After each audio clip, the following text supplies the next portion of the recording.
თოფურია კროუფორდს ერთი დარტყმით გათიშავს. მაკგრეგორი ბრუნდება. დესპერადოზე გამოსული კროუფორდი და ალექს ვულკანოვსკის ვიდეო მიმართვა. მზად ხარ? დავიწყეთ. ილია თოფურიას პირველი კომენტარი მას შემდეგ რაც კროუფორდმა კანელო დაამარცხა. თავიდან მან თვალი მიწოდა, შემდეგ კი ჩემს სიმღერაზე გამოვიდა. კროუფორდ, როცა მოგინდება რინგზე ცეკვას გასწავლი. და ხო კანელო, იმის შემდეგ რაც მას გაუსწორდები, შენთვისაც შემოვინახავ ერთ რაუნდს. ასევე ილია აცხადებს, რომ დანა უაითი არ შეზღუდავს მის ოცნებას ჩაატაროს კრივში ერთი ურთაბრძოლა. მე ნამდვილად მსურს ამის გაკეთება. მგონი დანა უაითი ჩემს ოცნებას არ გადაუდგება წინ. ის მე გვერდში დამიდგება, ამაში დარწმუნებული ვარ. მომიწევს მისი დარწმუნება, მაგრამ საბოლოო ჯამში ყველაფერი გამოვა. არმან ცარუკიანმა შესთავაზა ილია თოფურიას გაანთავისუფლოს კამარი და გადავიდეს კრივში. ყველას ეშინია ჩემი. ყოველთვის მიჭირდა ოპონენტების ამბავში. თუ თოფურიას არ უნდა ბრძოლა, გაანთავისუფლოს ტიტული და გადავიდეს სხვა წონით კატეგორიაში. ახლა ის კრივზე საუბრობს, აპირებს კროუფორდის ერთი დარტყმით გათიშვას. მაშინ კრივით დაკავდეს და დატოვოს MMA. ჩვენ კი ჩვენსაც წამოვიღებთ. შესანიშნავი შოუ ჩაატარე დღეს. მაინტერესებდა სიმღერის შესახებ, რომელზეც გამოხვედი. ეს ჩემი ვიზუალური ელემენტის ნაწილი იყო. ჩემი სტილი ინსპირირებული იყო ფილმი დესპერადოდან. ალბათ დაინახავდით გიტარასაც და ყველაფერს. ჩემმა ძალიან კარგმა ბავშვობის მეგობარმა, რისენდო რობლესმა. ამ საღამოს გამოიტანა და შეასრულა ეს სიმღერა. როგორც უკვე თქვი, შესანიშნავი საღამო იყო. ჩემს მხარეს მექსიკელები და ლათინოებიც იყვნენ. შესანიშნავი ღამე იყო დღეს. იცოდი რომ ილია თოფურია გამოდიოდა ამ სიმღერაზე UFC-ში? ვერ გავიგე. თოფურია გამოდის ამ სიმღერაზე UFC-ში. მართლა? მაგარია, ძალიან კარგია. შედარებების სამყაროში, რომელშიც ახლა ვცხოვრობთ. თუ შეგიძლია რომ ბრძოლა შეადარო კონტრასტით, შენს და მეივეზერს შორის ბრძოლა. და დღევანდელი ბრძოლა ტერენს ბად კროუფორდის წინააღმდეგ. არა, ჩემი აზრით კროუფორდი მეივეზერზე ბევრად უკეთესია.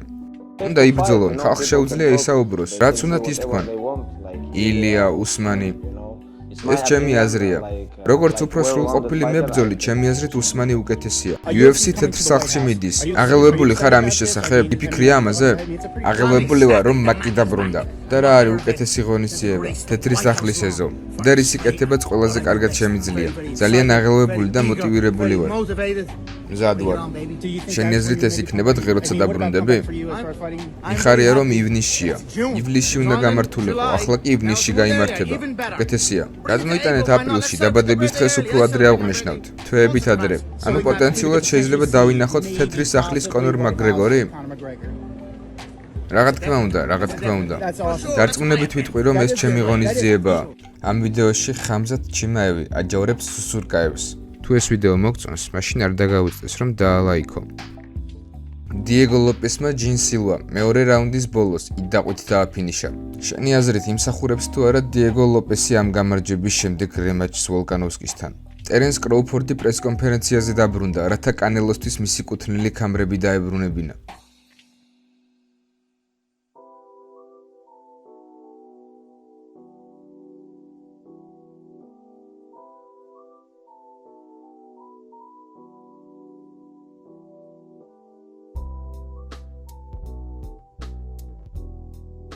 ეს ილია თოფურიას შვილი უგო თოფურია.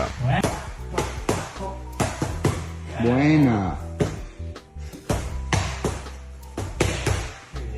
48 წლის იოელ რომერო შიშველი ხელებით ბრძოლის ჩემპიონატში აი ასეთი გამარჯვებით დაბრუნდა. ეს ფოტო ქაოტურად ვრცელდება ინტერნეტში. დაწერე კომენტარებში. ჯინ სილვას ამ მარცხის შემდეგ იყო თუ არა ეს ფაითინგ ნერცის ეპოქის დასასრული. რიკი ზე ჰიტმენ ჰატონი თავის სახლში მანჩესტერში 46 წლის ასაკში გარდაცვლილი იპოვეს. ის კრივის სამყაროში დაბრუნებას აპირებდა და დეკემბერში ბრძოლაც ჰქონდა ჩანიშნული. ჯანდაბა ამას შეხედებს. აქ გაჭრილი, აქაც გაჭრილი, თვალი. კაი, სამწუხაროდ გუშინ ემოციებმა დამძლიეს. მეორე რაუნდში კარგად გამოვიყურებოდი, მაგრამ საბოლოო ჯამში ყველაფერში ძალიან ვიჩქარე. მინდოდა უბრალოდ დამემთავრებინა. საბოლოო ჯამში თავი მარტო მომოვყე. ჩემს გუნდთან კავშირი აღარ მქონდა, ამიტომ ამ მარცხის მთლიანი პასუხისმგებლობა ჩემზეა. ერთ რაღაცაში მართალი ყავით ბიჭებო. ფაითინგ ნერცებმა სამი ზედიზედ წავაგეთ. ამიტომ სამივე ჩვენთაგანი ალბათ ერთნაირი შეცდომებს უშვებთ. ამიტომ მე, კაიო და რუფი შევხვდებით. აღმოვაჩენთ შეცდომებს და შემდეგ გამოვასწორებთ. არ ვიცი მოგწონთ თუ არა ეს ხალხო, მაგრამ ჩვენ დავბრუნდებით. კანელო გენიალურია იმაში, რასაც აკეთებს კრივში. რასაც ის აკეთებს, ეს კრივი არ არის. ეს ხელოვნებაა. ყველა დარტყმა, რასაც ის უშვებს და კომბინაციები ღვიძლში. კანელომ MMA-ში კრივი შემოიტანა.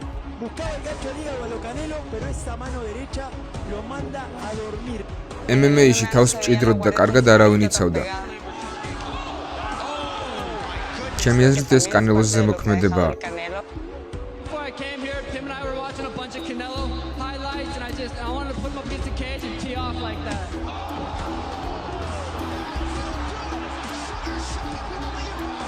ჩემი მწვრთნელი, რომელიც კრივში მავარჯიშებს. ხშირად მოაქვს ხოლმე ვიდეოები, სადაც კანელოს კრივია ასახული. ეს ჯინ სილვაა მას შემდეგ, რაც დიეგო ლოპესთან წააგო ბრძოლა. გამარჯობა, ვიფიქრე რომ გაგიზიარებდით ჩემს რეაქციას დიეგო ლოპესის და ჯინ სილვას ბრძოლის შესახებ. ვაუ, ეს ორი რაუნდი. არ ველოდებოდი, რომ დიეგო ესეთი დომინანტი იქნებოდა დასაწყისში.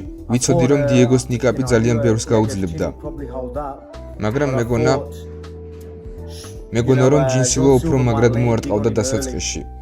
და შემდეგ დაიღლებოდა. და შემდეგ დიეგო ლოპესი მოგვიანებით რაუნდებში გაიმარჯვებდა.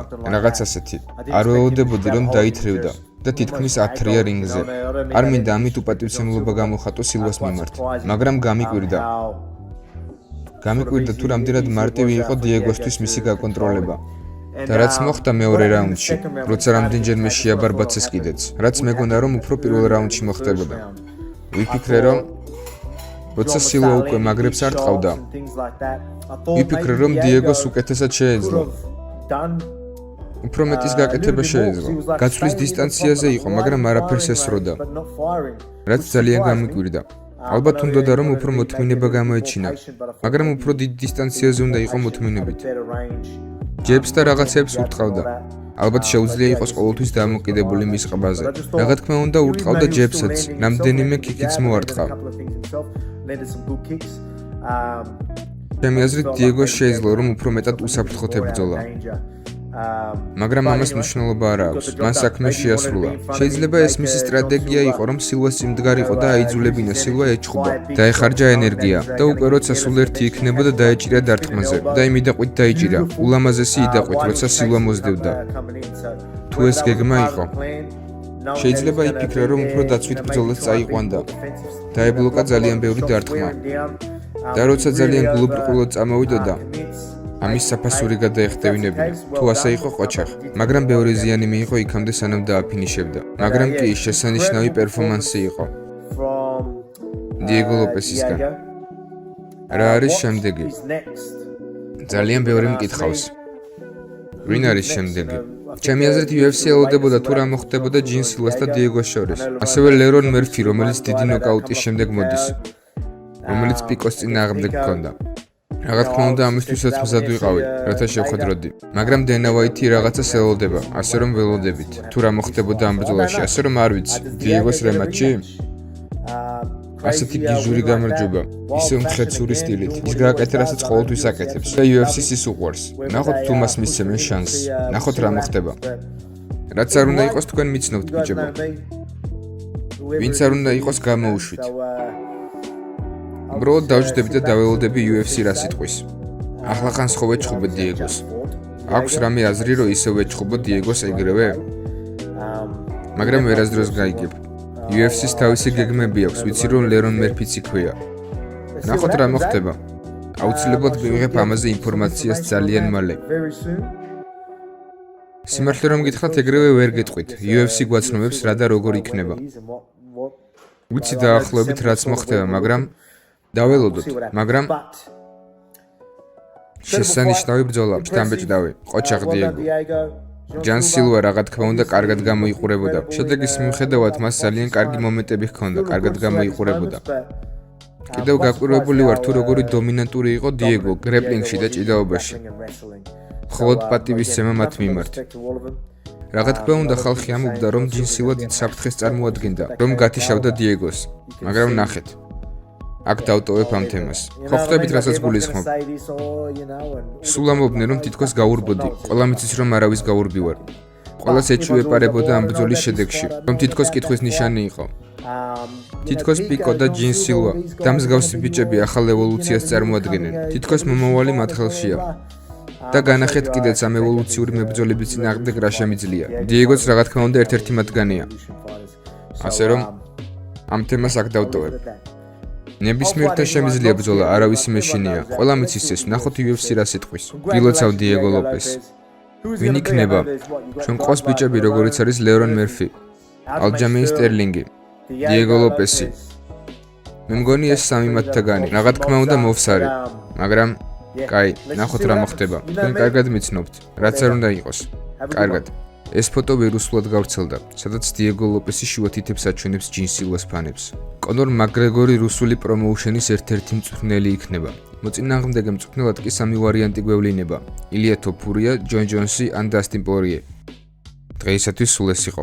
გამოიწერე არხი, დაალაიქე ვიდეო და დაგვიწერე შენი აზრი კომენტარებში.